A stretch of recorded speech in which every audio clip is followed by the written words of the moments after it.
buenas noches, bienvenidos, bienvenidas a las noticias en este día domingo 1 de mayo, Día del Trabajo, y en que tenemos una edición especial, Iván. Tenemos a un invitado estelar en vivo, estará en los próximos minutos en 24 Horas Central, el presidente de la República, Gabriel Boric. Sí, ya está acá en el canal, así que en los próximos instantes lo vamos a tener acá en las noticias. Pero vamos a revisar los hechos más destacados de esta jornada. Por ejemplo, la masiva conmemoración del Día de los y las Trabajadoras que se vio en distintos puntos del país, donde fueron miles las personas que salieron a marchar. Una jornada marcada por la celebración de acuerdos con el gobierno, pero también de llamados a realizar reformas y respaldar al proceso constituyente.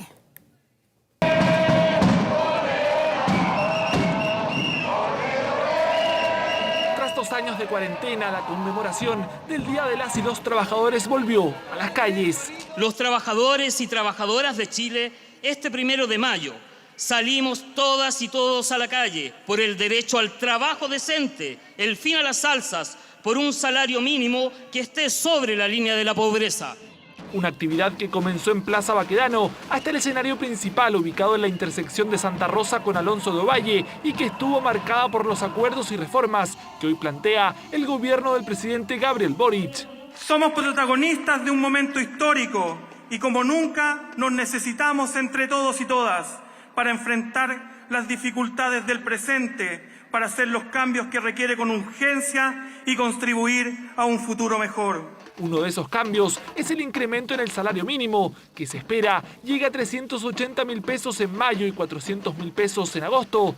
Un acuerdo entre la CUT y el gobierno que no se daba hace 6 años y del que tuvo palabras la ministra del Trabajo, Yanet Jara, que también participó de la marcha. Esperamos que el salario mínimo avance rápidamente en el Congreso Nacional. Viene precedido de un importante acuerdo que no solo aborda temas de remuneraciones con los 50.000 pesos, sino que también temas que han estado durante mucho tiempo postergados, como el derecho a la seguridad social, el fin de la AFP. Demanda por salario mínimo, a la que también se sumó tener un mejor manejo del costo de la vida, disminuir la jornada laboral, las reformas tributarias y previsional. Chile necesita una reforma. Llevamos 10 años hablando de mejorar las pensiones. Hace rato tenemos un diagnóstico. No nos demos más vuelta. Dejemos de preocuparnos y comencemos a ocuparnos del tema. Actividades de la Central Unitaria de Trabajadores que se desarrollaron a lo largo del país con sus representantes. Hoy día también los trabajadores y trabajadoras, a propósito de la conmemoración, tenemos también que avanzar en el tema de igualdad de trato, igualdad de paga, igualdad de género.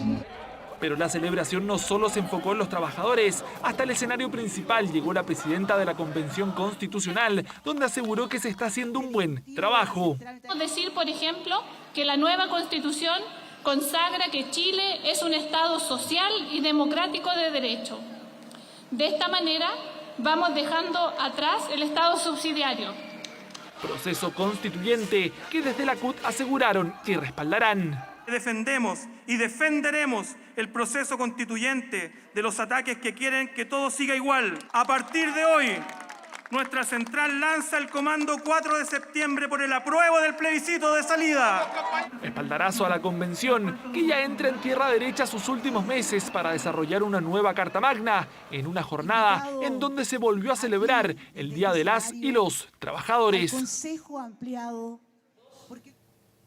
Y en riesgo vital permanece una mujer que durante una marcha alternativa por el Día del Trabajo recibió un impacto de bala en su ojo. El hecho ocurrió durante los enfrentamientos entre manifestantes y presuntos comerciantes ambulantes del barrio Meix. En total fueron 3 las personas baleadas.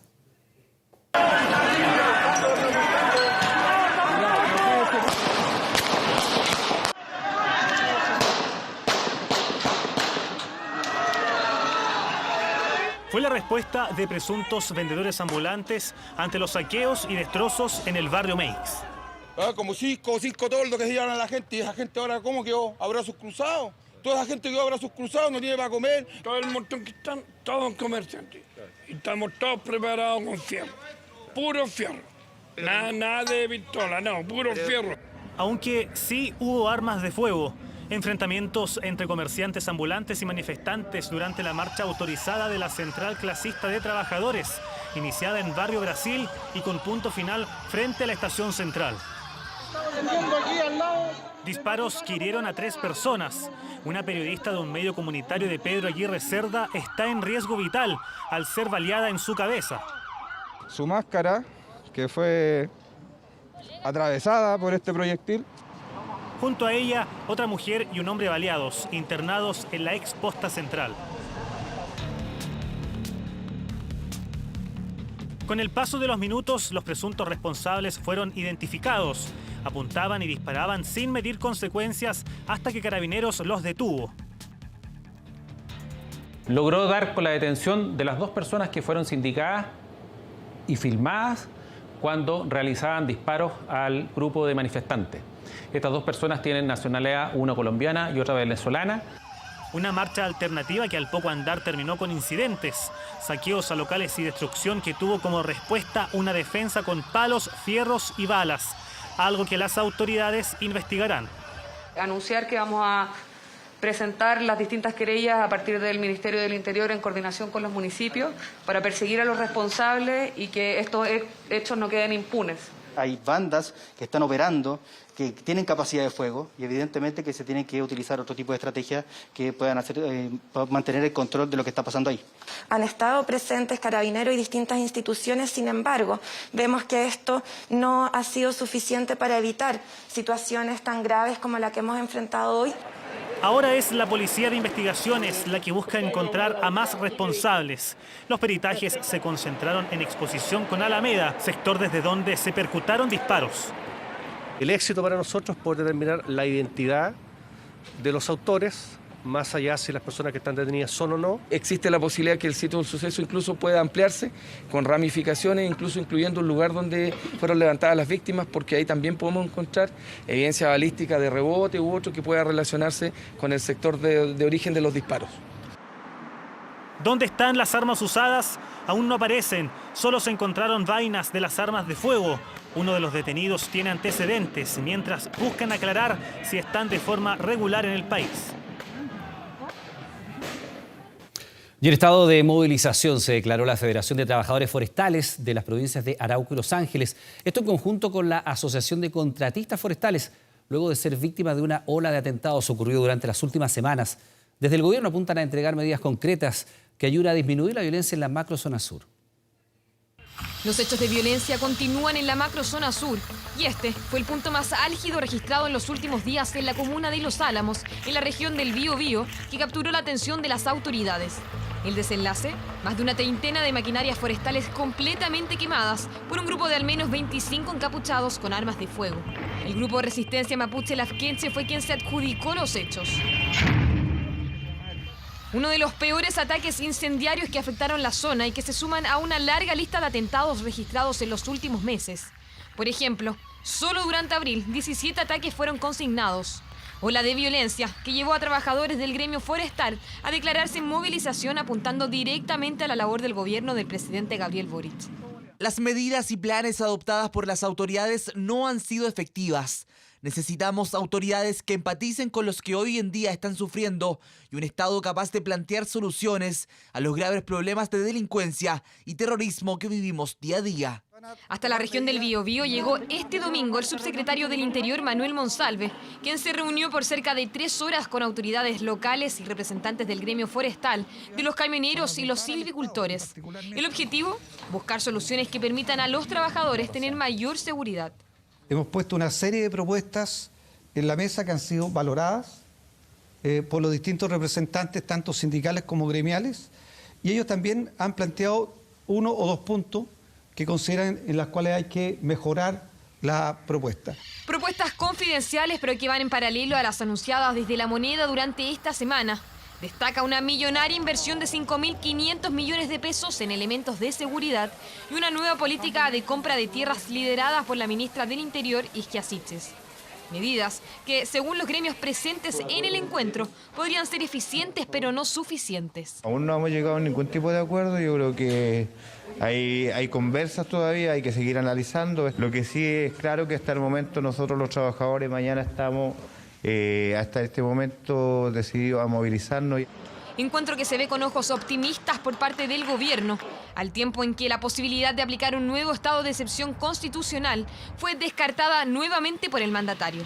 Evidentemente uno no puede descartar las herramientas constitucionales que tiene y estamos permanentemente evaluando, pero nosotros no creemos que esa sea la solución. Esto está en una espiral de crecimiento tremendo y si ustedes no quieren colocar el estado de excepción, todas las muertes que van a hacer de aquí en adelante van a estar dentro de sus espaldas como culpables de estos asesinatos. Y yo espero que el gobierno abra los ojos y reaccione con fuerza, con la fuerza del derecho, con la fuerza de la ley, con la fuerza del Estado. En lo inmediato, desde el interior señalaron que ha habido un cambio en las condiciones de control, aumentando las medidas de seguridad de las distintas carreteras del país, en el marco de una estrategia de prevención y control del delito en el sector. Estamos liderando tareas de prevención con un amplio despliegue operativo, con patrullajes terrestres y aéreos, con vehículos blindados, utilizando tecnología de drones y con todo nuestro esfuerzo, compromiso y profesionalismo. Medidas varias que buscan solucionar la compleja situación que se vive en la macrozona sur ante la ola de atentados que han afectado la seguridad de cientos de trabajadores. Bien, pues le comentábamos al arranque de las noticias que íbamos a conversar con el presidente Gabriel Boric, quien ya está acá en nuestros estudios. Presidente, primero que nada, buenas noches. Gracias por estar acá. Muy buenas noches, Iván. Muy buenas noches, Constanza. Buenas noches, presidente. Y contarle a ustedes en sus casas que se han tomado todos los resguardos, por supuesto, en términos de COVID, el aforo de las personas, y es por eso que estamos los tres sin mascarillas en estos momentos. Presidente, tenemos obviamente muchos temas de los cuales queremos hablar, pero es inevitable partir por una de las imágenes del día. Lo mostrábamos al comienzo del noticiario, los hechos delictuales en este 1 de mayo en el barrio Meix, que son disparos, hay 3 personas baleadas, heridas, hay una mujer que está con un impacto de bala en la cabeza y que está en riesgo vital. Da la impresión que cualquier persona hoy día en nuestro país puede portar un arma y llegar y dispararla. ¿Qué reflexión hace usted? En primer lugar, quiero solidarizar con Francisca Sandoval, con su familia, con las 4 personas heridas de gravedad en estos incidentes. Decirles de que desde el gobierno vamos a poner todos los recursos a disposición para que la investigación que se tiene que llevar adelante para no solamente detener a los culpables, sino para que haya justicia se lleve a cabo, para revisar todos los protocolos de seguridad. Yo vengo llegando de una reunión ahora con diferentes ministros y ministras justamente para tratar ese tema y que desde el Estado le vamos a prestar todo el acompañamiento a Francisca, a su familia y a todas las personas que han resultado heridas. Dicho esto, lo que está pasando es inaceptable. Y acá no pueden haber medias tintas. Estamos naturalizando la violencia en nuestro país en demasiado sentido. Nosotros, por cierto, no podemos permitir como Estado que bandas delictuales de crimen organizado se tomen las calles de nuestro país. Y por lo tanto vamos a aplicar toda la fuerza del derecho para desarticularlas. Y la gente que ha estado involucrada en estos hechos que sepa que no vamos a permitir que continúen actuando de esta manera. Presidente, ya vamos a entrar en profundidad en el tema de seguridad porque es uno de los 2 o 3 temas más relevantes para la ciudadanía, pero hoy día se cumplen 50 días desde su arribo a La Moneda. Constanza le relataba el tema de seguridad, está el tema de la Araucanía, está el tema de los camioneros, los estudiantes, en fin. ¿Se imaginó lo difícil que era gobernar? Siempre cuando uno está expuesto a estas responsabilidades tiene que pensar en los escenarios más difíciles. Por lo tanto, esto no es una sorpresa.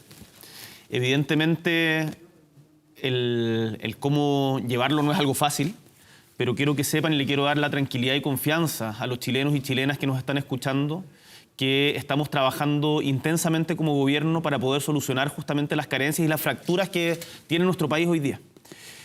En materia de alza del costo de la vida, en materia de delincuencia, en materia de falta de cohesión social.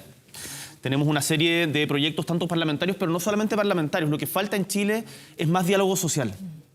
Por eso yo veo como buena noticia, para no centrarnos solamente en los aspectos negativos, lo que pasó con la CUT, por un lado, en donde llegamos a un acuerdo importantísimo en materia de alza del salario mínimo y de enfrentar el alza de la canasta básica, a través de la canasta básica protegida, pero no solamente con la CUT, también con los microempresarios, con las pymes. Yo mañana a las 8 de la mañana voy a tener una reunión con el ministro de Economía y la subsecretaria, justamente para trabajar con las pymes cómo seguimos adelante en este acuerdo. Y así los diálogos de la reforma tributaria, los diálogos de la reforma previsional, que nos van a permitir sin atajos, porque esto es difícil, poder sacar adelante a nuestro país. Presidente, ¿qué ha sido lo más difícil de estar en la moneda de estos 50 días? Porque usted dice, no ha sido una sorpresa que ha sido difícil o que es difícil gobernar. Ahora, tal vez la sorpresa es que era tan difícil, porque la magnitud de la dificultad. Claro, la magnitud de la dificultad. ¿Qué ha sido lo más difícil? Ahí, en el día a día, tener la sensación de responsabilidad y de sentido de urgencia respecto de problemas que son tan disímiles y que hay muchos que son heredados y estructurales, o pensar en cómo lo podemos hacer mejor, desde la situación en la Araucanía, el conflicto entre el Estado chileno y el pueblo nación mapuche, hasta la falta de agua para los crianceros en la zona de Montepatria. Para poner dos, o el alza del precio de los combustibles producto de la guerra en Ucrania. Entonces, cuando uno tiene todos estos desafíos, a veces pareciera ser difícil, pero yo tengo la tranquilidad de que nos estamos haciendo cargo. Tal vez, presidente, las expectativas eran lo más difícil, las altas expectativas, porque, claro, todos los presidentes tienen problemas en su inicio, algunos más, otros menos, pero probablemente lo más característico de suyo era el nivel de expectativa, el nivel de popularidad, de esperanza que había cuando usted asumió. No lo vería como... Usted mismo dijo que era un peso sobre sus hombros. Pero no lo vería aquello como la causa de las dificultades que tenemos. Es razonable que la ciudadanía, después de tanto tiempo de sentir desamparo, tenga altas expectativas de cambio. Y lo que yo les puedo decir a quienes nos están escuchando es que para que esos cambios sean sustentables y sostenibles en el tiempo, no podemos tomar atajos. Y yo sé de que hay una ansiedad y un deseo de que las cosas se solucionen lo más rápido posible, y estamos trabajando con ese sentido de urgencia.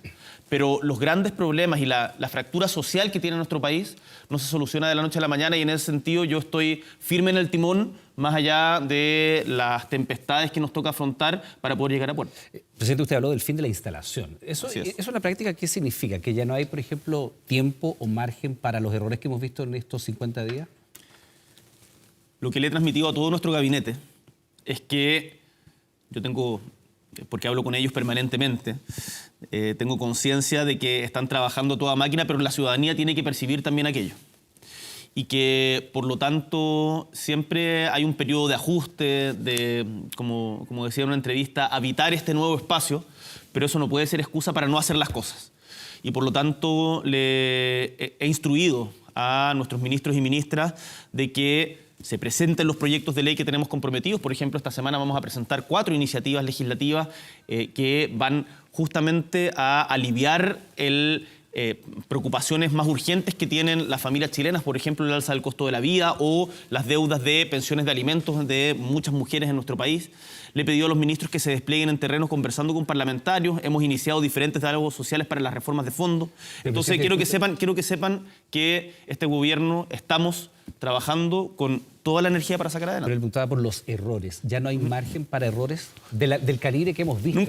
Nunca uno puede decir tal error estaba justificado. Los errores, cuando uno los identifica, tienen que rápidamente enmendarse. Y lo que ustedes y quienes nos están viendo en su casa van a ver de mí no es una persona que lo justifique y le eche la culpa a otros, al gobierno anterior, al empedrado, a los medios. No, los errores hoy día nosotros tenemos una responsabilidad respecto de aquellos y no hay excusas de que nos estamos instalando o que llevamos muy poco tiempo, sino que tenemos que sacar las cosas adelante, y ese es el mandato que tienen nuestros ministros. ¿Y cuánto pesó en lo difícil que ha sido este primer periodo de instalación los errores que se cometieron en el Ministerio del Interior, que es sin duda el ministerio más importante del gobierno?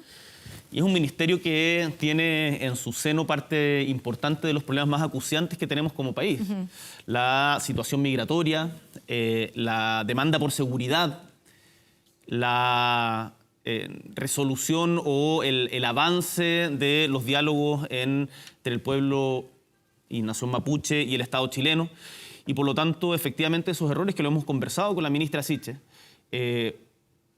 fueron difíciles y generaron dificultades al gobierno. Y lo que le he instruido a la ministra y lo que yo he visto que se ha estado ejecutando son no solamente cambios en los equipos para fortalecer y que no vuelvan a suceder, sino además una política proactiva, que no espere que los problemas se sucedan. Por ejemplo, a propósito de lo que mostraban antes, el subsecretario del Interior, Manuel Monsalve, estuvo todo este fin de semana dialogando justamente con los trabajadores y trabajadoras de los sectores que han sido afectados por la crisis que existe en las rutas de la Arauco, de Araucanía, entre otros sectores. Y estamos plenamente llanos a llegar a acuerdos con los diferentes sectores involucrados para, en el fondo, no estar reaccionando cuando los problemas se desatan, sino anticiparse. Ese es el espíritu con el que estamos llevando adelante el gobierno y eso es lo que estamos trabajando hoy día y lo que se está trabajando desde el Ministerio del Interior. Presidente, solo una duda. ¿Ya habla de Arauco, Malleco, no de Gualmapu? Mira, porque es un término que es conflictivo, que ha generado polémica e incluso ha motivado alguna disculpa de parte del gobierno con Argentina. No, mira, esto yo lo hablé con el presidente Fernández, acá no hubo ningún... Pero acá genera división. No hubo ningún altercado. Llámele hoy día el territorio o el conflicto que tenemos entre el Estado chileno. Y muchas veces se habla del conflicto mapuche, se dice. No es que los mapuches tengan un problema.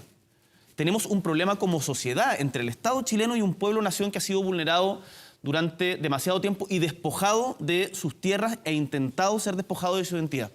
Por lo tanto, el cómo lo abordamos yo creo que no vale la pena centrarse en polémicas semánticas que finalmente nos terminen dividiendo más. El problema, llámelo como le llame, sigue estando ahí. Y por lo tanto tenemos que tener una actitud proactiva en materia de compra de tierras, en materia de que no solamente entregar la tierra, sino que esta venga con acceso a agua, a vivienda, a caminos, a que el pueblo-nación mapuche, mediante sus autoridades ancestrales, pueda también reconstituir todo lo que es su identidad a propósito de lo que han realizado otros países, como por ejemplo Canadá y Nueva Zelanda, que me gusta citarlos como ejemplo. Acá no estamos inventando la rueda, esto ya está en el derecho internacional. Podemos hacerlo mejor, no va a ser fácil, no va a ser de la noche a la mañana y todos tienen un rol que jugar, incluido el rol, desde mi punto de vista, negativo que ha tenido la industria forestal en la zona. Ya le vamos a preguntar sobre el tema de la macrozona sur, presidente, pero no quiero que se nos pierda. Usted habló de la ministra Isquia Siches y del Ministerio del Interior. Usted reconoció hoy día en una entrevista que había errores, lo ha dicho también ahora, pero también reconoció que ella perdió credibilidad. Le quiero preguntar, ¿qué le pidió usted que hiciera a la ministra del Interior para recuperar esa credibilidad?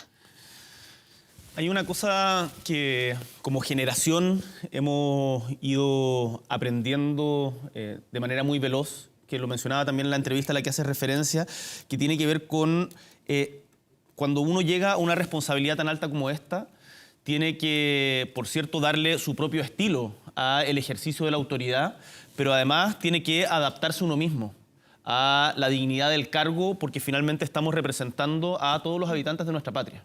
¿La ministra no se ha adaptado a la dignidad del cargo? Mira, yo estaba recién con la ministra, estábamos conversando recién con ella, entonces yo no voy a polemizar con la ministra. La ministra, ya lo he señalado, está trabajando intensamente y me consta y dirigiendo el gabinete para sacar el gobierno adelante. ¿Pero qué debiera hacer ella distinto con respecto a lo que usted plantea? Todos, cada uno de nosotros, cada uno de los integrantes del gabinete, partiendo por mí, y también la ministra del Interior, tenemos que estar plenamente conscientes de que todo el día estamos siendo sujetos de evaluación. Por lo tanto, no hay espacio para relajo, no hay espacio para por ejemplo, en la situación del avión, que fue una denuncia falsa. Una denuncia falsa y una polémica importante. Hay que actuar con mayor rigurosidad.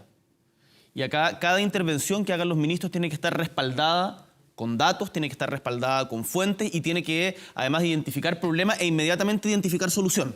En eso, con la ministra Siches estamos plenamente de acuerdo y ella ha actuado en consecuencia y por eso seguimos trabajando juntos. Presidente, pero en este diseño, evidentemente, usted ya le entregó el apoyo a la ministra, lo ha hecho público, lo ha hecho más de alguna vez, sigue ella siendo ministra del Interior. Y entregar el apoyo reconociendo, también, que me parece importante, reconociendo cuando hay errores, porque si no... no vamos a poder mejorarlo. Ya, está bien, pero usted le ha entregado el respaldo, ha reconocido los errores, sin embargo en el diseño se le ve muy flanqueada, se le ve muy apoyada. Habla ella y está siempre con la ministra Vallejo. Ella fue la primera en la Araucanía y ahora es el ministro Monsalve. Hay una coordinadora precisamente para la zona que no es ella. ¿Cuánto tiempo más resiste una ministra que no está empoderada, más allá de que tenga su respaldo? No, la ministra está empoderada y lo que pasa es que estas cosas las tenemos que trabajar en equipo. Y lo que yo le he pedido a todo mi gabinete es que acá no hay competencias entre ministros. el que crea que compitiendo con algún par del gabinete va a lograr sacar más luces o va a tener una mejor evaluación, está plenamente equivocado. Y por eso como gabinete somos un equipo y no solamente la ministra del Interior, sino todo el gabinete está actuando en consecuencia. Yo insisto, no quiero peleas de ego, ni el que empiece a obstaculizar la agenda de esas maneras, claramente no puede trabajar en un equipo. ¿Pensó en algún minuto en un cambio de gabinete cuando está en medio de la crisis por los dichos de la ministra? No. Uno en estas cosas tiene que actuar con templanza y no dejarse guiar por muchas veces el ensordecedor, la crítica ensordecedora que uno la tiene que ver con más perspectiva. Me acuerdo cuando un famoso columnista hace varios años, cerca de 20 años, pronosticaba que el gobierno de Ricardo Lagos no iba a terminar. Ascanio Cavallo, si no me equivoco. Y siempre cuando se escribe al calor de los problemas, se tiende a, creo, a sugerir soluciones que hay que tomar con mucha más templanza. Yo por lo menos trato de ver las cosas con más perspectiva, que es lo que me corresponde como conductor también del gobierno. Presidente, con esa perspectiva, hubo un diseño inicial para la macrozona sur, entremos en el tema del conflicto mapuche, como usted dice, que privilegiaba por sobre otras medidas el diálogo. Dialogar con todo el mundo, aun cuando no quisieran dialogar. Incluso con personas que no lo reconocían como autoridad. O sea, el diseño inicial fue la ministra del Interior yendo a la Araucanía a dialogar y siendo recibida a balazos. Luego el subsecretario Monsalve tuvo que cambiar su agenda y hoy día ya hay un esquema distinto con una ministra coordinadora que está activando la CONADI, que estuvo durante mucho tiempo bastante inactiva, viendo el proceso de compras de tierra, dialogando... Con una subejecución presupuestaria... Importante. Lo hemos dicho acá en la noticia, había una subejecución del presupuesto que es importante, pero ahora se está activando. ¿Fue un error de diseño inicial? ¿Fue un diseño quizás un poco ingenuo para un problema tan grande y tan complejo como ese? Es que el diálogo es el método. Uno de los métodos. Es uno de los métodos, por cierto, y es el método... Por eso le pregunto, privilegiar solo ese método. Es el método a través del cual de nosotros creemos que podemos llegar a resultados diferentes. Ahora, respecto a este tema, no hay atajo. Y hay mucha conversa, mucha reconstitución de confianzas que hay que tener con mucha paciencia. Cuando yo he estado en la Araucanía, una de las cosas que me dicen, por ejemplo, las comunidades es que no vengas con los tiempos Winca. No vengas con los tiempos Winca en el sentido de que uno siempre va apurado a la conversación, rápido, me tengo que ir a esta otra actividad porque me está esperando la prensa. No, esto hay que hacerlo con mucha más calma, con mucha menos parafernalia también. Acá, para reconstituir estas confianzas, esto no es una maniobra comunicacional. Perdón, ¿hubo algo de parafernalia en ese primer despliegue? Yo creo que en el primer despliegue claramente no se cumplió ninguno de los objetivos o no se cumplió el principal objetivo que tenía, que era justamente tratar de reconstituir las confianzas. Y en eso hay una responsabilidad del gobierno también. Y eso es justamente lo que hoy día estamos trabajando en otra dirección. Pero yo quiero invitar también a quienes nos están viendo a que reflexionemos más profundamente sobre este asunto. La inseguridad que existe hoy día, que es real, que tenemos que abocarnos a solucionarla, que no podemos permitir que los atentados o la quema o los daños a personas, hay personas dañadas, tenemos que estar con las víctimas. No podemos permitir que eso se naturalice. Eso es una consecuencia de un problema mucho más profundo. Si abordamos solamente la consecuencia y no abordamos paralelamente la raíz a través de lo que yo decía, por ejemplo, de un proceso distinto de compra de tierras y de reconstitución territorial en función del derecho internacional, vamos a seguir haciendo lo mismo. Y yo sé que vamos a tener muchas presiones. Lo siento día a día. Pero acá sepan de que desde la Presidencia de la República vamos a tener un mando firme en que no podemos seguir haciendo lo que el Estado chileno ha intentado durante los últimos 20 años y no ha tenido resultado, que es abordarlo principalmente desde el punto de vista represivo. Han habido, déjame terminar con una idea, Connie, han habido esfuerzos antes liderados por diferentes autoridades para poder cambiar esta situación. Nosotros no estamos inventando la rueda en esto. Lo intentó el señor Egaña en su momento, lo intentó el actual senador Buenchumilla, lo intentó el exministro Moreno. Y todas esas cosas, todos esos intentos de cambiar la lógica fueron frustrados también por el asesinato de Catrillanca, otro por cuando sacaron al entonces intendente Buenchumilla.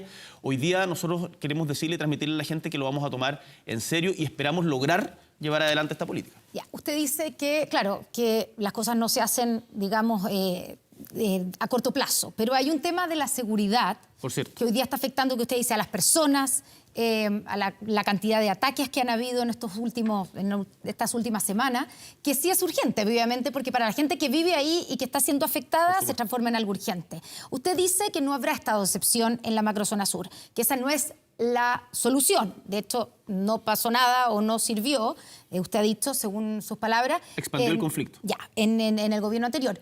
Pero tampoco ha servido hasta ahora el que no haya estado de excepción. De hecho, las cifras que son, las voy a citar, ¿cierto? Según la multigremial de la Araucanía, desde que terminó el estado de excepción, los ataques en la macrozona sur han aumentado un 169%. Según Corma es muchísimo más, es un 700% tras el fin del estado de excepción. Entonces, más allá de las cifras, en concreto, ¿qué hacer ahora para garantizar la seguridad en la zona? Porque hoy día no se está garantizando esa seguridad. Acá tenemos un problema de larga data. Desde el primer atentado, si mal no recuerdo, en Lumaco, en 1997, ha habido un ascenso permanente que se disparó, además, en los últimos 4 años, en donde se cuadruplicaron las acciones violentas en la zona.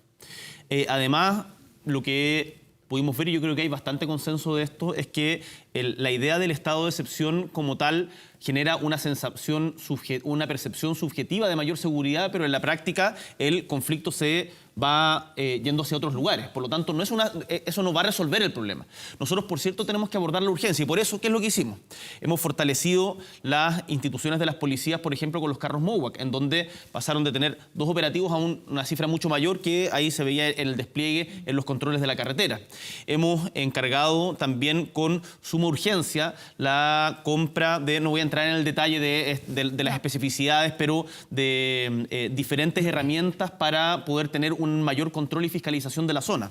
Además, estamos conversando con los parlamentarios diferentes alternativas que no sean el estado de excepción, porque siempre hay que pensar que el estado de excepción es una excepción. Y durante un rato parecía que había un ánimo de naturalizarlo. No se puede vivir en estado de excepción. Y por lo tanto, nosotros, paralelamente a que vamos a hacer todo el esfuerzo por mejorar la seguridad en las rutas en el sector, estamos desplegando una política en materia de vivienda, una política en materia de perímetros de exclusión para el transporte, en materia de salud, de fortalecer las postas rurales, que es finalmente también lo que permite que vuelva a haber encuentro social acá. Acá, insisto, no hay soluciones rápidas. Presidente, pero los ataques. Hay un ataque del último de 35 maquinaria incendio, 35 maquinaria. Hay 2 camioneros que la semana pasada recibieron bala y uno que... Constanza, ¿cómo podría yo desconocer los hechos? Ya. Eso sería de un absurdo total. Como no, los hechos son mentiras. La realidad uno tiene que enfrentarla como es, aunque no le guste. ¿Presidente? Lo que nosotros estamos diciendo es que para tener resultados diferentes tenemos que tener acciones diferentes. Y por lo tanto yo le pido a nuestros compatriotas que tengan confianza de que esto lo estamos abordando con la mayor seriedad, cautela y sentido de urgencia que corresponde. Claro, presidente, no se puede normalizar un estado de excepción, es un hecho, pero tampoco se puede normalizar que no se pueda transitar por supuesto, una zona. Por supuesto. ¿Usted tiene pensado ir a la Araucanía como presidente? ¿Cuándo? ¿En qué condiciones? ¿Hacer qué? Pero yo tengo que... voy a recorrer todo el país.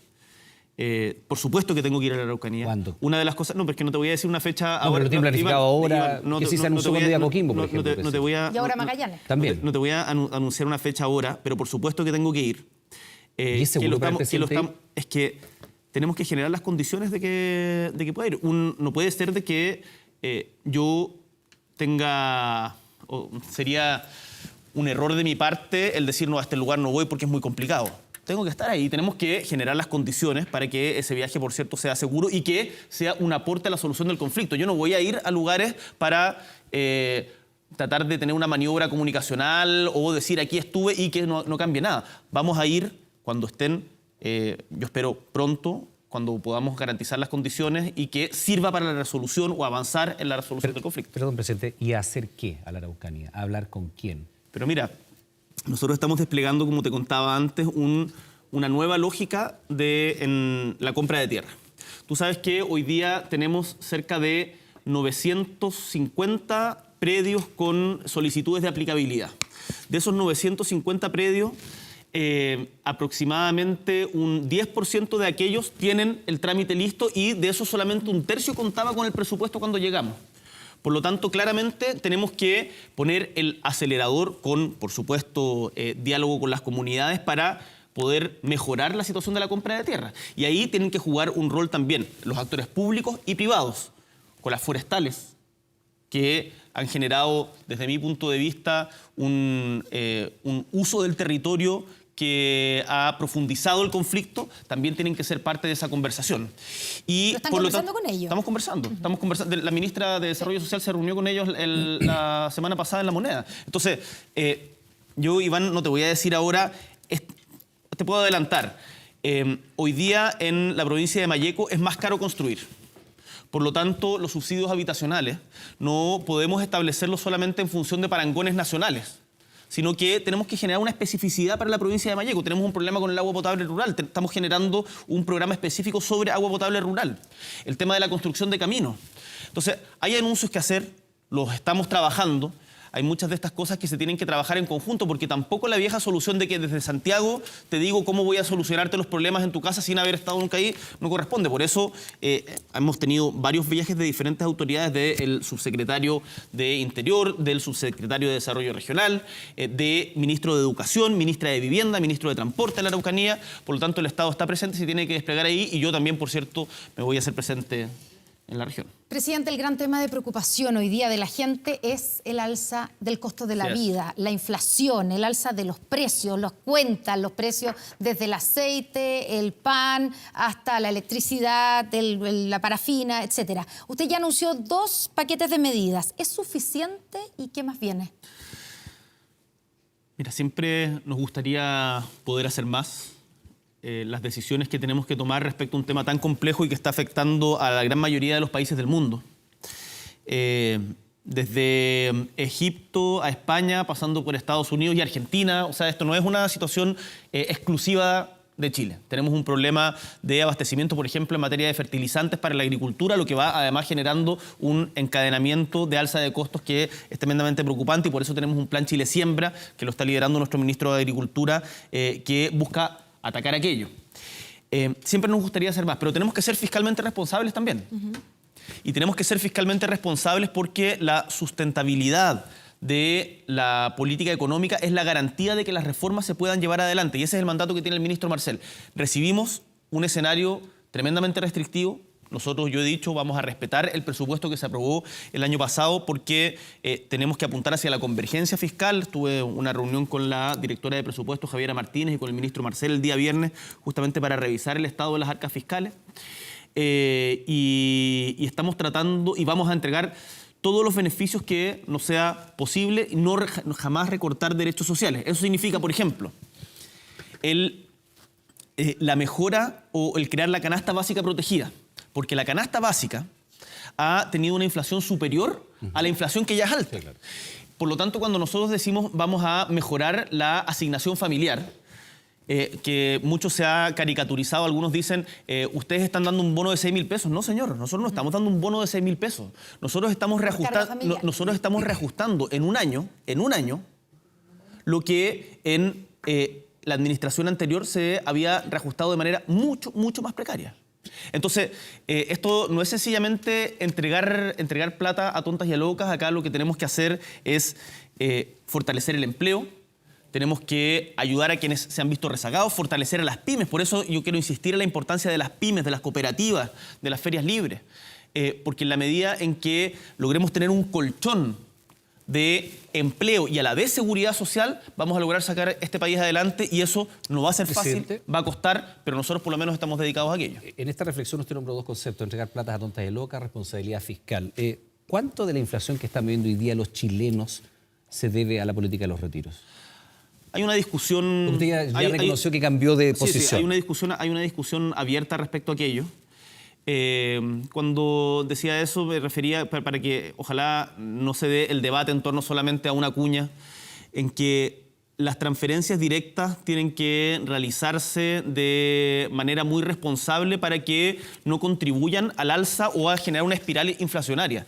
Las generaciones actuales no recuerdan, seguramente porque no nos tocó vivirlo, que Chile durante todo el siglo XX, con gobiernos de diferentes signos, desde Alessandri a el coronel Ibáñez del Campo, a Salvador Allende, a la dictadura, tuvo un problema inflacionario brutal. Tenemos que cuidarnos de que eso no suceda. Por lo tanto, ante tu pregunta, nosotros tenemos que, vamos a ser muy responsables en eso. Y la política de los retiros hoy día, Pero la pregunta es si influyó en la inflación que vivimos hoy día, casi de 2 dígitos, la política de los retiros. Influyó, no es la única causa. No es la única, una de las razones. Pero sin lugar a dudas influyó. Y tenemos un contexto internacional complicado. El alza de los combustibles influye muchísimo. Cuando tenemos el barril de petróleo a los precios en que está hoy día, eso también tira para arriba todo el costo de precios, pero también hubo factores internos. Entonces, lo que nosotros decimos, y con lo que se llegó a un consenso con parte importante de los parlamentarios también es, no podemos echarle más leña a ese fuego. Tenemos que cuidarlo y justamente fortalecer el empleo, hacer políticas fiscalmente responsables, pero sin olvidarnos de la urgencia de las familias, como por ejemplo, a propósito de la canasta básica protegida. ¿Y qué responsabilidad reconoce o siente usted, junto con otros parlamentarios, con muchos, que siendo diputado impulsó los retiros? Se lo pregunto porque hoy día usted en esa misma entrevista reconoce que cambió de opinión con respecto a los retiros. Pero evidentemente, y lo dijo su actual ministro de Hacienda, ¿cierto?, cuando era presidente del Banco Central, parte de la inflación viene por los retiros de fondos de pensiones. Y usted lo apoyó, por eso le pregunto, ¿cuánta responsabilidad siente del fenómeno inflacionario que hoy día están enfrentando los chilenos? Por supuesto que tenemos responsabilidad también. Y ahora la situación era muy distinta. Estábamos en un momento, y uno puede evaluar la situación de los distintos retiros. Yo participé activamente en la discusión y tramitación del primer retiro, en donde incluso presentamos la posibilidad de que exista la creación de un fondo colectivo, pensando en la reforma estructural del sistema de pensiones, en donde en ese momento no había ayudas para las familias que realmente lo necesitaban porque estábamos en cuarentena. O sea, estábamos con una... pero eso fue al principio, perdón, no fue solo al principio. Estábamos en una situación tremendamente complicada, con prohibición por parte del Estado de poder realizar las actividades normales producto de la pandemia y sin entregar las ayudas necesarias, sin entregar en un primer momento ayuda. Eso fue mejorando paulatinamente. Y yo por eso te digo, efectivamente, nosotros también tenemos una responsabilidad y hoy día lo que nos cabe no es sencillamente hacerse el loco de yo no me acuerdo quién era hace un año, sino hoy día tenemos esta situación, este es el diagnóstico compartido y tenemos que actuar con responsabilidad, que es lo que me corresponde como jefe de Estado. Presidente, usted tiene claro que viene el invierno, las cuentas más altas, la energía, la calefacción, la inflación va a llegar a los 2 dígitos, eso es casi un dato de la causa. Y la pregunta es, bueno, ¿estamos en un riesgo de que la inflación se desboque, que sea un problema que haga ver lo de la Araucanía, lo de la seguridad como un mal menor? Todo el mundo dice que la inflación es un tema que mata gobiernos. Por cierto, lo hemos visto en muchos países de la región y en Chile, como te decía, durante el siglo XX fue un problema que ese riesgo existe. Y por eso tenemos que ser particularmente responsables. Ahora, ¿estamos en riesgo de una escala inflacionaria? Existe riesgo de una espiral inflacionaria si es que actuamos de manera irresponsable. Ahora, yo les puedo dar la tranquilidad de que como gobierno estamos actuando de manera responsable. Y además, la próxima semana lo van a ver, no me quiero adelantar, pero vamos a hacer anuncios también en materia de regulación para poder observar cuáles son los precios que están subiendo. Estamos trabajando también en eso porque sabemos la angustia del día a día y que hoy día no alcanza para allá, cuesta mucho llegar a fin de mes. Por eso estamos... Pero es que fíjese, Constanza, de que... Uy, se me bajó esto. Fíjese que estamos trabajando en el acuerdo que llegamos con la CUT. El alza más sustantiva que ha habido en materia de salario mínimo, si mal no recuerdo, los últimos 25 años, y hace 6 años que no había acuerdo del gobierno con la central. Hace 6 años. Entonces, estamos tratando de ayudar a los que menos tienen, además fortaleciendo la canasta básica protegida, además entregando subsidios especiales a los gobiernos regionales, a ciertos sectores que han sido particularmente golpeados, como el mundo de la cultura, abriendo las fronteras para que pueda reactivarse el turismo, que también es otro de los sectores que ha sido particularmente golpeado. Entonces, hay un paquete de medidas para poder enfrentar de manera responsable esta situación que yo sé es acuciante para la mayoría de nuestros compatriotas. Y para los chilenos que nos están mirando, que lo están viendo a usted, presidente, sabemos que mañana, por lo menos vimos por ahí que se reunía con el ministro de Economía y que... Y Pinas. Exactamente. Van a ver más anuncios acerca de cómo ayudamos a la gente que no puede llegar a fin de mes, que está complicada y que va a estar más complicada todavía cuando estemos en pleno invierno para pagar la cuenta del gas, de la luz? Lo que le puedo adelantar es que hemos trabajado no solamente con el ministro de Economía, sino también con el ministro de Hacienda y la directora de la DIPRES y el ministro de Energía. Era algo que mencionaba Iván, que es muy importante, en la contención de las alzas de los servicios básicos. Eso sabemos de que, producto de la pandemia, hay deudas acumuladas que es tremendamente difícil y ya establecimos un mecanismo para poder trabajar en esa materia y que no impacte tanto a los bolsillos de las familias. Además, no solo eso, el día de mañana... ¿Cómo lo van a hacer? Dame un segundo. El día de mañana, una cuestión que fue muy sentida en la discusión de los retiros y con toda razón, que tiene que ver con el tema de las deudas de pensiones de alimentos. Va la ministra de la Mujer a presentar un proyecto trabajado en conjunto con parlamentarias para poder hacerse cargo de ese drama que viven miles de mujeres a lo largo y ancho de Chile. Respecto, yo no quiero concentrar en mi persona el anuncio de los detalles de cada uno. Hay que dejar que también el gabinete se muestre. Yo creo que quienes estén en su casa conozcan a Claudio Huepe, que es nuestro ministro de Energía, que conozcan a Mario Marcel, que conozcan a Antonio Orellana y que conozcan a Nicolás Grau, a Javiera Petersen. Pero nos puede dar un adelanto, ¿no? He dado varios adelantos. Usted, mire, yo creo que la gente en su casa, espero que se quede con la idea también después de esta entrevista de que acá hay un gobierno que está trabajando, que tenemos una serie de medidas en diferentes áreas para diferentes sectores en donde no los vamos a dejar solos. Los chilenos y chilenas no están solos, tienen un gobierno de que estamos claros del sentido de urgencia, en particular del alza del costo de la vida y de la importancia de la seguridad, además de las reformas estructurales que se están impulsando en nuestro país y por los cuales estamos en el gobierno. Usted habla de que no está alcanzando la plata en el supermercado, eso lo sabe la gente que va al supermercado, sabe que el pan está a 2.600 el kilo, el aceite sobre los 4.000 pesos. Incluso 5.000 ha llegado el aceite en algunos casos. Ya, en ese caso en particular hay algunos indicios, de hecho organizaciones de consumidores han pedido investigar. Para ahí va. Eso es lo que te estaba diciendo. Bueno, la pregunta es, ¿esto se explica solo por la inflación o por la carencia que hay de producción de aceite en el mundo a propósito de la guerra de Ucrania? ¿O podría haber otros factores que atentaran contra la libre competencia? Eventualmente podrían existir otros motivos y si esos motivos existen, el gobierno no se va a quedar de brazos cruzados. ¿Colusión, por ejemplo? ¿Es uno de los eventuales otros motivos? Yo en esto, como presidente de la República, tengo que ser muy responsable y no hacer acusaciones al voleo. Por eso una eventualidad. Lo que puedo decir es que en la eventualidad de que haya colusión, el gobierno no va a ser indiferente. Y eso es justamente lo que estamos trabajando y parte de lo que vamos a anunciar en nuestra gira regional de esta semana. Presidente, hablemos de la Convención Constitucional y de la nueva Constitución. ¿Sigue pensando que cualquier constitución es mejor que una redactada por 4 generales, como usted dijo? Una polémica en torno a esa discusión y quiero ser muy claro. Yo creo que el proceso constituyente que estamos teniendo hoy día en Chile es valioso en sí mismo y que por lo tanto, en términos de legitimidad democrática, de origen, lo que emane de este proceso es sin lugar a dudas más legítimo que lo que sucedió con la Constitución del 80, que fue impuesta no solamente en un plebiscito fraudulento, sino a sangre y fuego.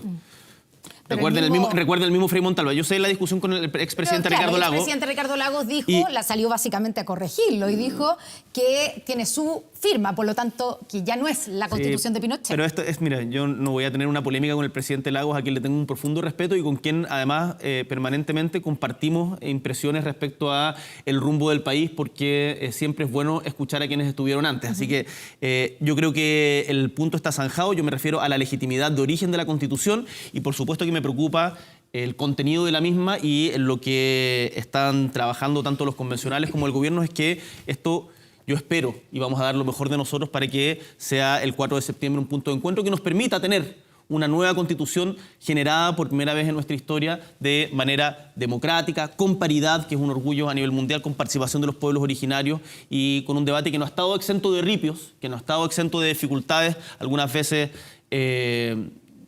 que han llevado polémicas que nos desvían del tema de fondo, pero que yo sigo teniendo esperanza en el proceso. Y después del instructivo de la Contraloría sobre la presidencia de las autoridades, el gobierno sigue declarándose no neutral frente a este proceso, porque eso es muy importante. Aquí tanto la opción del rechazo como la apruebo son válidas y el gobierno tiene que dar garantía para ambas. Yo lo conversé con el Contralor antes de esa declaración y con el Contralor estamos plenamente de acuerdo.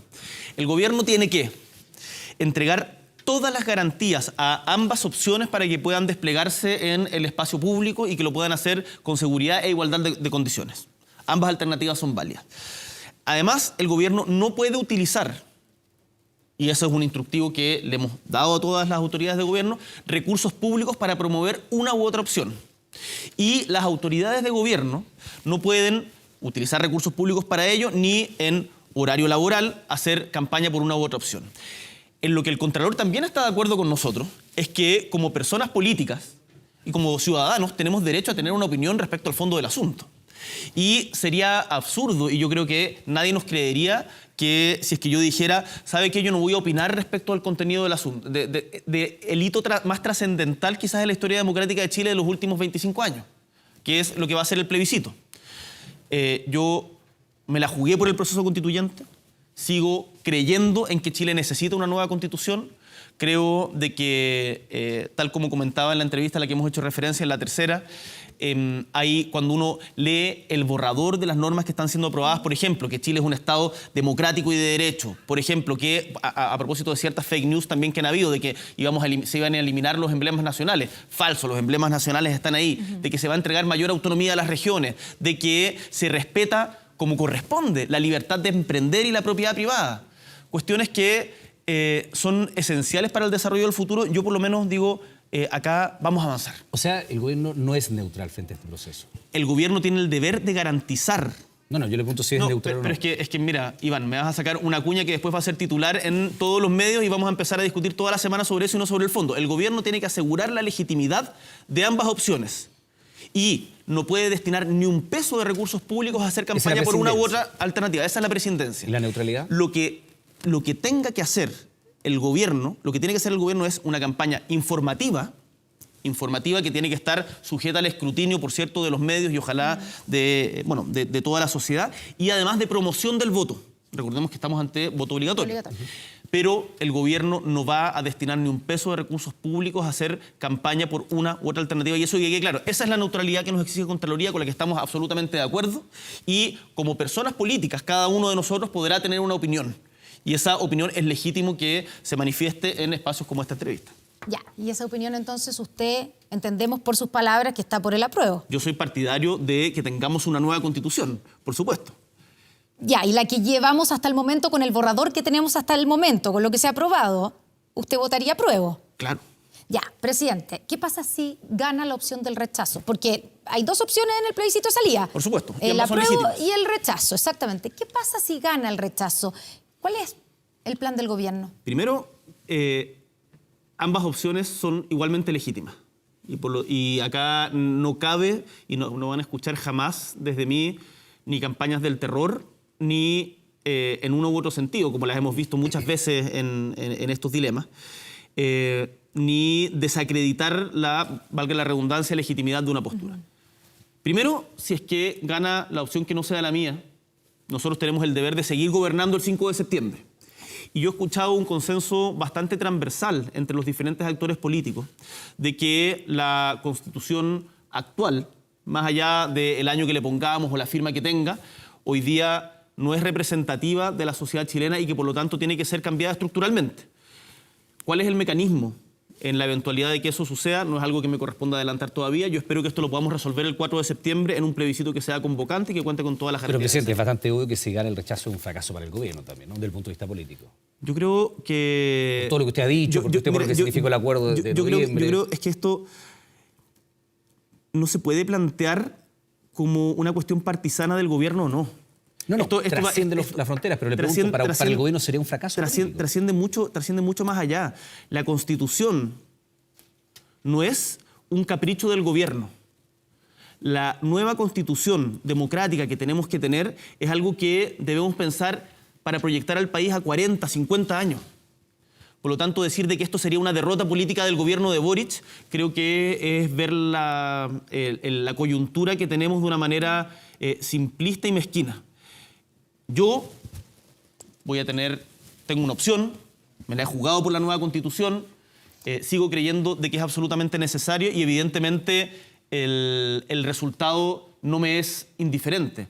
Pero el problema es de toda la sociedad chilena, no solamente de mí como presidente. ¿Y los números de las encuestas qué le dicen en ese sentido, cómo ha ido creciendo la opción del rechazo frente al apruebo, al menos durante las últimas 5 semanas en más de una encuesta? Sí, una señal de preocupación que todos, en particular los convencionales, tienen que tomar con la mayor seriedad. Presidente, solo para cerrar una cosa que usted dijo, si es que llegara a ganar el rechazo, usted dice, hay consenso en que igual es necesaria una nueva constitución. Usted está pensando, y por eso le pregunto el plan del gobierno, yo sé que eso no es decisión del gobierno, pero sí el gobierno puede hacer un llamado, no sé, el día después, y yo me imagino que ese plan ya está hecho, porque parte de gobernar es ponerse en los escenarios, ¿cierto? Hay que anticipar todos los escenarios posibles, aunque sean los más improbables. Entonces, gana el rechazo. ¿Qué hace el gobierno el 5 de septiembre? ¿Llama a un proceso constituyente? ¿Propone una tercera vía, como se ha propuesto? ¿Cuál es el plan? Por supuesto que, Constanza, eso es algo que estamos discutiendo. Hay que anticiparse a los escenarios, pero también el anticiparse a los escenarios no implica hacer públicas todas las alternativas que tiene un gobierno respecto a situaciones tan críticas como esta. Ahora, yo lo que sí puedo adelantar algo. Recuerdo patentemente cuando el exministro Chadwick, exministro del Interior, fue, si no me equivoco, a la ENADE, y en los primeros meses o primeras semanas del segundo gobierno del presidente Piñera, y dijo algo así: hay cosas que queremos cambiar y hay cosas que no queremos cambiar. Y la Constitución no la queremos cambiar, y por lo tanto el proyecto de la expresidenta Bachelet se queda en un cajón y no se mueve ahí, y todo ese sector lo aplaudió entusiastamente. Hoy día no me cabe ninguna duda de que hay muchos que les gustaría volver a ese proyecto. Yo lo he conversado con la expresidenta, y uno tiene que hacerse cargo de la situación y de la realidad que vive hoy día, y por lo tanto tenemos que ir un pasito más adelante. Los cambios a la Constitución actual tienen que ser estructurales, y sea cual sea el mecanismo que llevemos adelante para ello, yo espero que sea el plebiscito del 4 de septiembre, que tiene que ser además con un proceso de puesta en marcha que sea paulatino para que se haga bien. No puede ser sencillamente de maquillaje. Presidente, déjeme retomar lo que le preguntaba a Cori, porque más allá de que el gobierno no tenga necesariamente que desplegar todos los escenarios públicamente, sí es política pública saber qué va a pasar si es que efectivamente gana el rechazo. ¿Qué va a hacerse? Iván, no te voy a decir ahora como el detalle. Está trabajando en una opción. Nos estamos poniendo en todas las alternativas. El gobierno le corresponde hacerse cargo de todas las alternativas que son legítimas y posibles. ¿Cómo recuperar el proyecto de Michelle Bachelet? Yo creo que eso sería que no alcanza, que eso sería insuficiente. Presidente, usted también afirmó hoy día, en la entrevista en La Tercera, la necesidad de sacar adelante la reforma de pensiones.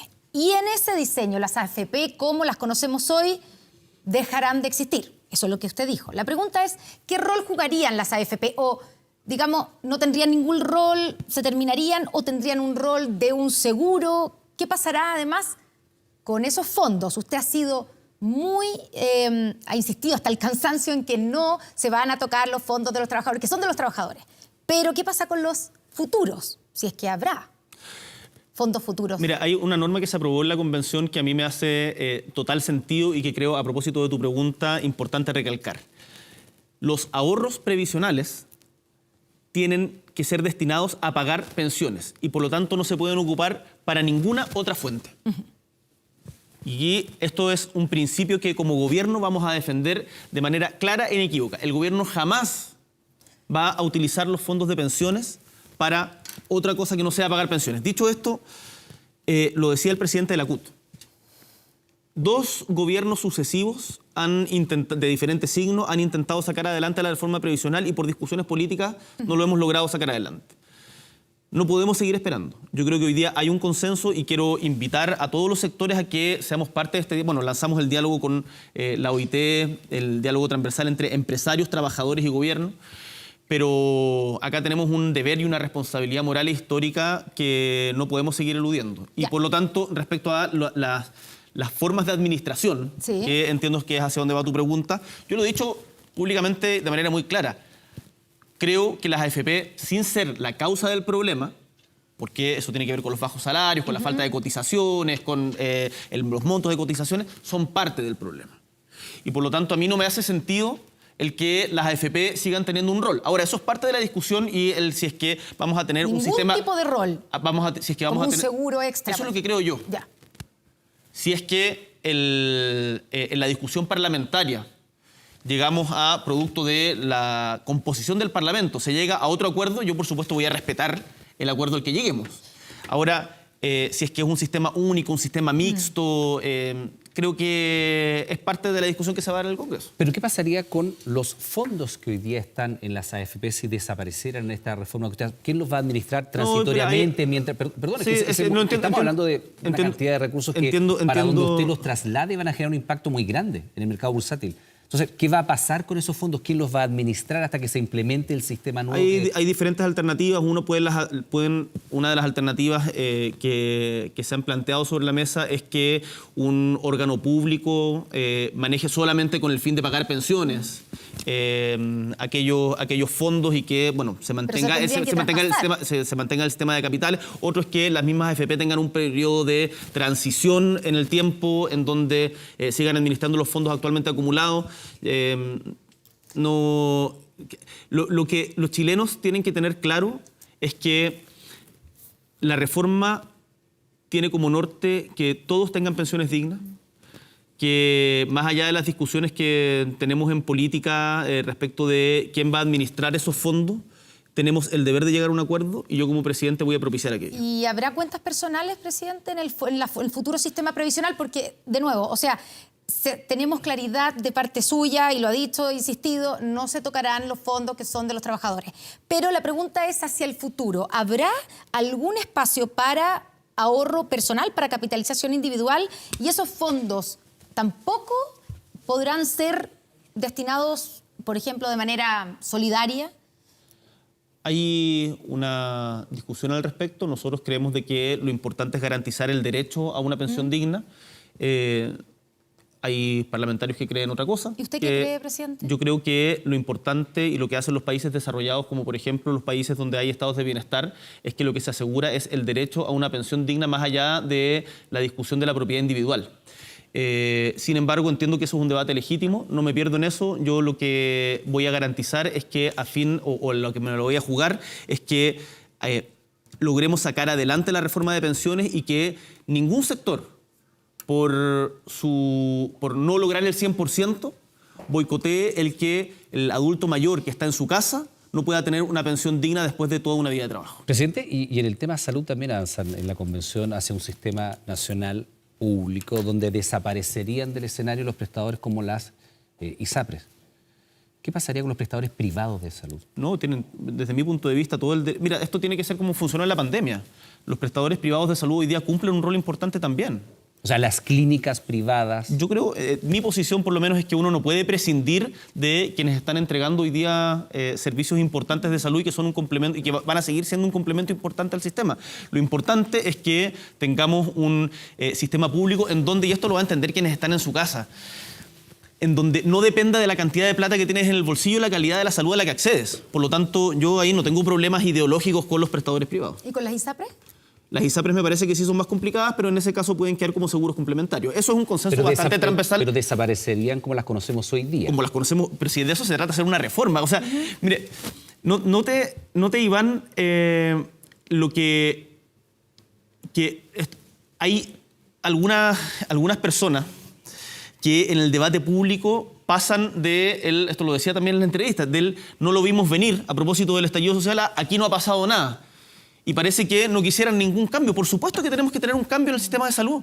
Si hoy día la mayoría de los chilenos que están en el sistema público, el 80% de los chilenos que estamos en FONASA, tienen un tratamiento muy distinto a los que tienen ISAPRE. ¿Y se arregla eso pasando a la minoría que está en la ISAPRE? Pero son 3 millones de personas que, teniendo un plan único y un sistema integrado... Que son los con más recursos, sí, que son los con, además, menos preexistencia. Pero ¿se arregla el sistema para la mayor parte de los chilenos que usted dice que están en FONASA? ¿Se va a arreglar la salud si es que 3 millones de personas los sumamos al sistema público, Constanza, que tiene problemas hoy día en atender a esa cantidad de personas? Eso sin contar, presidente, toda la gente de FONASA que se atiende en el sistema privado. Constanza, las cosas no es que se vaya a solucionar solo por eso. El tener un sistema público de salud, un sistema integrado de salud, tal como por ejemplo lo tienen todos los países que tienen estados de bienestar, en donde no depende la cantidad de plata que tengas en el bolsillo, la calidad de la salud a la que accedes, es parte de. Ahora, tenemos que fortalecer la APS, la atención primaria de salud. Tenemos que mejorar las postas rurales también.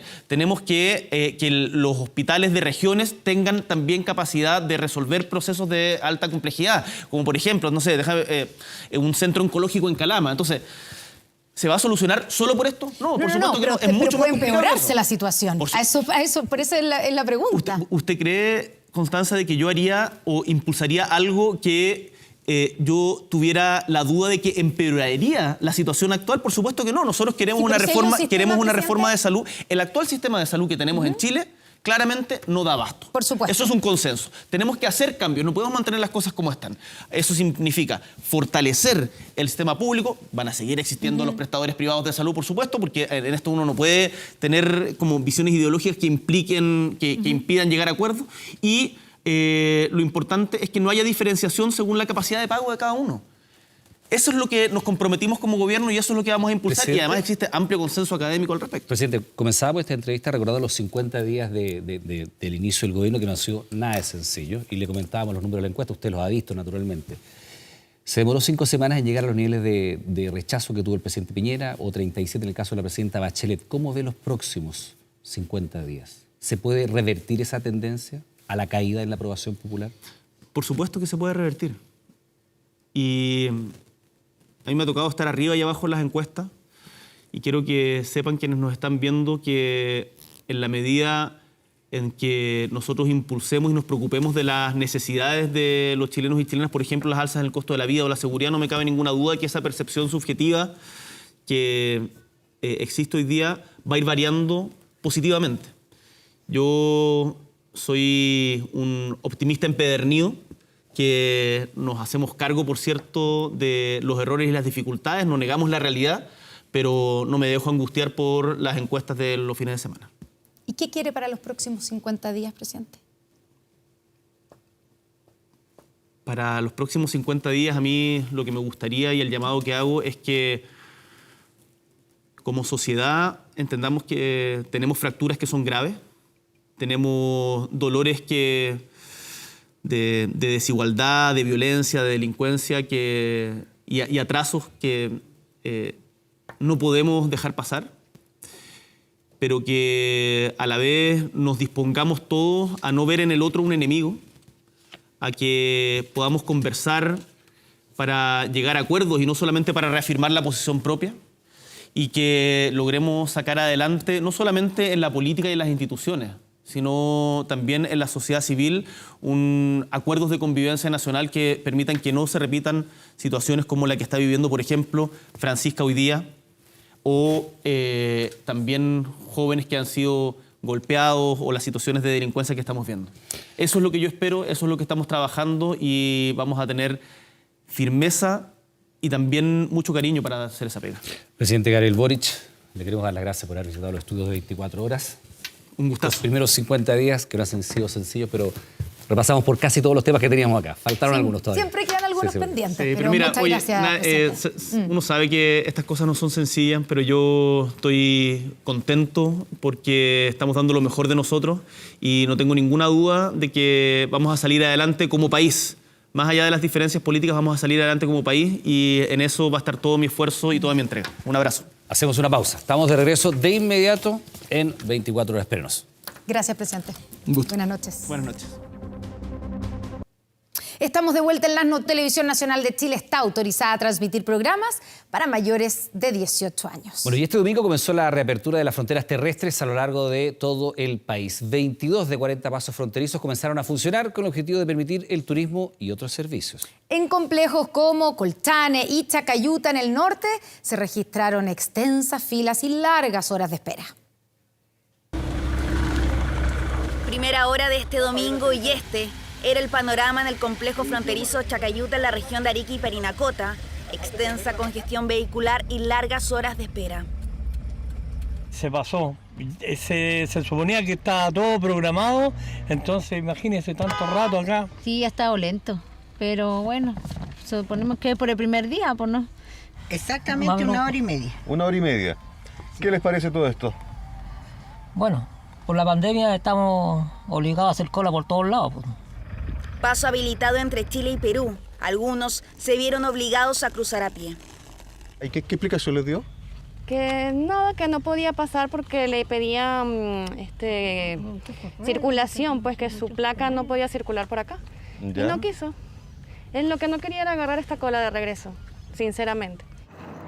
Importante flujo de personas que también se reflejó en el complejo fronterizo Colchane, en Tarapacá, la mayoría extranjeros con rumbo a Bolivia.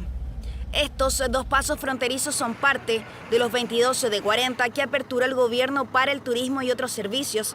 Las autoridades de la zona están monitoreando el proceso. Hay una gran cantidad de vehículos que estaban esperando ingresar a Perú y veíamos cómo se provocaba esta reunificación familiar. Estamos trabajando, monitoreando minuto a minuto para que esto se haga con la total normalidad. Y sabemos que es muy necesario también para las relaciones que tenemos de hermandad, pero también para la reactivación económica que requiere nuestra región. Apertura de fronteras terrestres que apuntan a normalizar el tránsito entre Chile y los países vecinos, medida que también sumó al paso a los Libertadores, Pino Achado, Cardenal Zamoré e Integración Austral. En esta última, en la región de Magallanes, por ejemplo, ciudadanos argentinos valoraron la iniciativa porque potencia la reunificación familiar. Es una gran noticia para todos, para poder ver a nuestra familia, mi hijo en este caso que vive en Río Grande, mis nietos. Sí, no es fácil venir todos los días, ni meses seguidos, ni nada. Entonces, también la pandemia hizo otra distancia más. Los extranjeros que no tengan residencia en Chile y que deseen venir deben presentar el pasaporte C-19 y un seguro de salud con cobertura COVID. La posibilidad de que las personas ingresen con unos resguardos menores que antes. Uno es que si las personas quieren ingresar y tener pase de movilidad, tienen que homologar las vacunas. De los complejos fronterizos que no se han habilitado, 6 están con trabajos de infraestructura. En 4 las autoridades no se han podido instalar y los 8 restantes por condiciones climáticas. Atención, porque hasta las 23:59 de hoy domingo se puede realizar el cambio de domicilio electoral. La solicitud se hace a través de la página web del CERVEL. Las próximas elecciones del 4 de septiembre, recordemos que son obligatorias. De ahí la importancia de hacer esta modificación. Si aún no lo ha hecho, todavía está a tiempo. Quedan pocas horas para solicitar al CERVEL un cambio de domicilio electoral, un trámite que se podrá hacer hasta este domingo 1 de mayo, y aunque está habilitado hace 4 meses, hay quienes decidieron hacerlo el último día. Más que nada vine presencial porque una que se me bloqueó la clave única para poder hacer el trámite. Igual mi obligación era venir a cambiarme porque lo tenía que hacer ya, mucho tiempo que no lo había hecho y quiero también participar quizás en la votación que viene ahora. Objetivo cumplido y ya está inscrito para votar en Cerro Navia, la comuna donde vive. Como él, varios llegaron hoy a las oficinas del CERVEL, que excepcionalmente estaban abiertas en todo el país para recibir a los atrasados y ayudarlos con el proceso. Mi mesa estaba muy lejos de mi casa, entonces vine a que me pusieran un poco más cerca, para no, además que tenía que subir como cuatro escaleras grandes, así que por eso vine para acá. Lo importante era poder votar más cerca, porque me mandaron incluso para Peñaflor. Estaba tan lejos por camino, no tengo locomoción para allá, ir en auto particular es complicado. O sea, recién me enteré que hasta hoy día se podía hacer el trámite, entonces vinimos porque están atendiendo. Un cambio importante considerando que la próxima elección del plebiscito constitucional tiene carácter obligatorio y salvo algunas excepciones, todos los mayores de 18 años deben ejercer su derecho a voto. Quienes no lleguen a votar el próximo 4 de septiembre arriesgan multas, las que pueden superar los 165.000 pesos. Sin embargo, no serán sancionados aquellos que no concurran a los locales de votación por enfermedad, ausencia del país o estar a más de 200 kilómetros del domicilio electoral registrado. Y se aplicará la ley que asigna al elector al local de votación más cercano a su domicilio electoral. Por eso es muy importante que todo elector revise sus datos cuanto antes y modifique en su domicilio electoral de ser necesario. Según datos del Servicio Electoral, hasta hoy más de 700.000 personas ya habían realizado el cambio de domicilio, que les permitirá a los votantes sufragar más cerca del lugar donde viven. El trámite se puede realizar todavía en miconsulta.cervel.cl hasta las 23:59 horas de este domingo. Solo con la clave única podrá ingresar y hacer la solicitud. Ya volvimos con 24.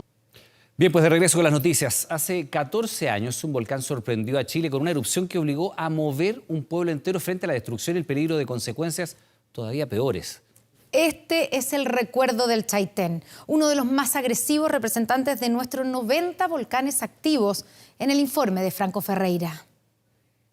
Nada de feriado, ni de irrenunciable, ni de descanso. El volcán Chaitén se puso a trabajar nomás, ese 1 de mayo de 2008, justo hace 14 años. Era un volcán que no tenía una red de monitoreo de ningún tipo en ese momento. Al año 2008, aproximadamente 8 volcanes eran monitoreados por el Observatorio Volcanológico de los Andes del Sur.